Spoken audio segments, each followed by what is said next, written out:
வணக்கம். ரெமி கிச்சனுக்கு உங்களை வரவேற்கிறேன். இன்றைக்கி நம்ம 5 மினிட்ஸில் செய்கிற மாதிரி ஒரு கார சட்னி செய்ய போகிறோம். தக்காளி கார சட்னி. இதுக்கு வேறு எதுவுமே வேண்டாம். ஒரு 2 தக்காளியை இந்த மாதிரி சின்ன சின்ன துண்டாக கட் பண்ணிக்கோங்க. அதனுடைய காம்பு கிட்டே இருக்க இந்த இடத்த கட் பண்ணி போட்டுருங்க. இந்த காம்பு கிட்டே இருக்க இந்த இடத்த எடுக்க வேண்டாம். இது அப்படியே போடக்கூடாது. இதை கட் பண்ணி போட்டுருங்க. ஏன்னா மருந்தெல்லாம் தெளிக்கும்போது இங்கே படம் அந்த மருந்து. அதனால் நம்ம இதை எப்பவுமே கட் பண்ணி போட்டுடணும். அதில் நமக்கு தேவையான அளவு உப்பு போட்டுக்கலாம். உப்பு போட்டுட்டு கொஞ்சமாக புளி போட்டுக்குங்க. இந்த அளவுக்கு தான் நான் புளி போடுறேன், கெட்டு போகாமல் இருக்கும். நான் ஒரு 5 காஞ்ச மிளகா போடுறேன். இந்த மிளகா கொஞ்சம் காரமாக இருக்கும், அதனால் நான் 5 போடுறேன். உங்கள் வீட்டில் காரம் கம்மியாக இருக்க மிளகாவாக இருந்தால் நீங்கள் ஒரு 6 போட்டுக்குங்க. இல்லை உங்களுக்கு காரம் நல்லா வேணும்னா கொஞ்சம் மிளகா அதிகமாக போட்டுக்குங்க. நான் 2 பேருக்கு வேண்டிய அளவு தான் செய்கிறேன், அதனால் ஒரு 5 மிளகா தான் போடுறேன். ஏன்னா இந்த மிளகா கொஞ்சம் காரமாக இருக்கும். அதனால் காஷ்மீரி சில்லி பவுடர் போட்டிங்கன்னா காரம் இருக்காது, நல்ல கலர் வரும். உப்பு போட்டுட்டேன் இல்லையா? இப்போ இது அரைக்க போகிறோம்.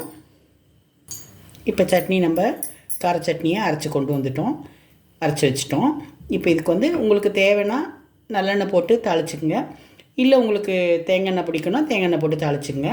ஆனால் எந்த எண்ணெயாக இருந்தாலுமே வறுத்துட்டு நீங்கள் கடுகு வறுத்துட்டு நீங்கள் சூடாக போடணும். சூடாக போட்டால் இந்த பச்சை வாசனை போகும். அதனால் சூடாக தாளித்து கொட்டணும். இப்போ நமக்கு காஞ்சிட்ருக்கு. நான் கொஞ்சம் தேங்காய் எண்ணெய் தான் போடுறேன்.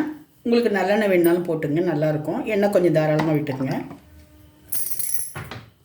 ஏன்னா பச்சையாக அரைச்சிருக்கோம், அந்த பச்சை வாசனை போகணும் இல்லையா? அதனால தான் நல்லா கொதிக்க கொதிக்க அது மேலே கொட்டினா தான் இந்த பச்சை வாசனை போகும். இப்போது நல்லா எண்ணெய் சூடாயிடுச்சு. கடுகு போட்டுப்போம்.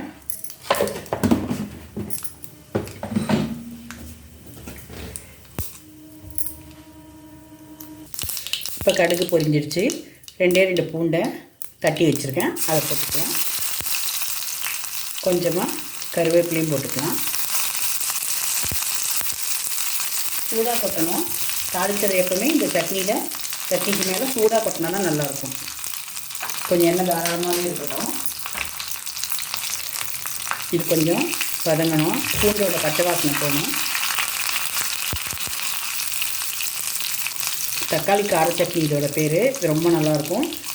நைட்டு நீங்கள் செய்கிற மீதியான காலையிலே கூட எடுத்து வச்சு சாப்பிட்லாம். ஏன்னா புளி போட்டிருக்கோம் இல்லையா, கெட்டு போகாது. ரொம்ப டேஸ்ட்டாக இருக்கும், ரொம்ப நல்லாயிருக்கும். 2 தோசை சாப்பிட்றவங்க 4 தோசை சாப்பிடுவாங்க. இட்லிக்கும் நல்லாயிருக்கும், ஊத்தப்பத்து கூட நல்லாயிருக்கும்.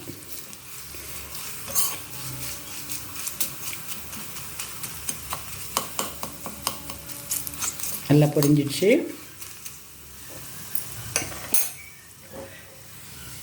இப்போ நம்ம எடுத்துருவோம்.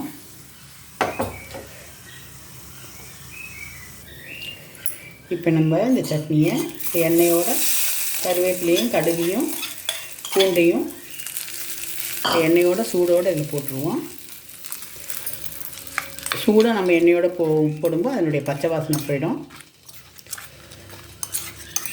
தக்காளி கார சட்னி ரொம்ப நல்லாயிருக்கும். எல்லாம் ட்ரை பண்ணி பாருங்கள். காரம் உங்களுக்கு எப்படி உங்கள் வீட்டுக்கு போதுமோ உங்களுக்கு காரம் அதுக்கு மாதிரி போட்டுக்கோங்க. காரம் அவங்கவுங்களுடைய இஷ்டம்தான்.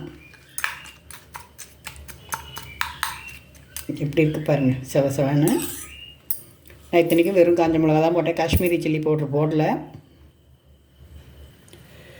இந்த மாதிரி தக்காளி கார சட்னி செய்து கொடுத்து பாருங்கள். உங்கள் வீட்டில் 2 தோசை 3 தோசை சாப்பிட்றவங்க 5 தோசை 6 தோசை சாப்பிடுவாங்க. அவ்வளோ டேஸ்ட்டாக இருக்கும். நல்லா உள்ளே போகிறதே தெரியாது, அவ்வளோ டேஸ்ட்டாக இருக்கும். நீங்கள் நிறைய பேர் இருந்தால் தக்காளியை சட்னி அதிகமாக வேணும்னா தக்காளி கொஞ்சம் அதிகமாக வச்சுங்க, காரம் அதிகமாக வச்சுங்க. வெறும் ஒன்றுமே இல்லை, காஞ்ச மிளகா, தக்காளி, புளி, உப்பு தான். தாளிக்கும் மட்டும் கடுகு பூண்டு தாளித்து போட்டுங்க, அவ்வளோதான். ரொம்ப ஈஸியானது, ரொம்ப டேஸ்டியானது, எல்லாேருக்கும் ரொம்ப பிடிக்கும். இது நைட்டு டின்னருக்கு நமக்கு செய்கிறதுக்கு ரொம்ப ஈஸியானது. ஆஃபீஸ்க்கெலாம் போயிட்டு வந்துட்டு என்ன செய்கிறதுன்னு யோசிச்சுட்டு இருப்பீங்க. இந்த மாதிரி ஈஸியான சட்னி செய்து வீட்டில் இருக்கவங்கள அசத்துங்க. அப்புறம் உங்கள் வீட்டில் மாவு அரைச்சி வச்சு மாவு சீக்கிரம் காலி ஆகிடும், சீக்கிரம் மாவு அரைச்சி வைக்க வேண்டி வரும். அந்த மாதிரி ஆகிடும். அவ்வளோ டேஸ்ட்டாக இருக்கும் அந்த சட்னி. இதை நான் சொல்லி உங்களுக்கு புரிய வைக்க வேண்டாம், நீங்களே செய்து பார்த்தீங்கன்னா நீங்களே புரிஞ்சுப்பீங்க. இதை நீங்கள் செய்து பார்த்துட்டு எப்படி இருக்குன்னு எனக்கு கமெண்ட் பண்ணுங்கள். ரெமி கிச்சன் எல்லோரும் சப்ஸ்கிரைப் பண்ணுங்கள், லைக் பண்ணுங்கள், ஷேர் பண்ணுங்கள். தேங்க்யூ.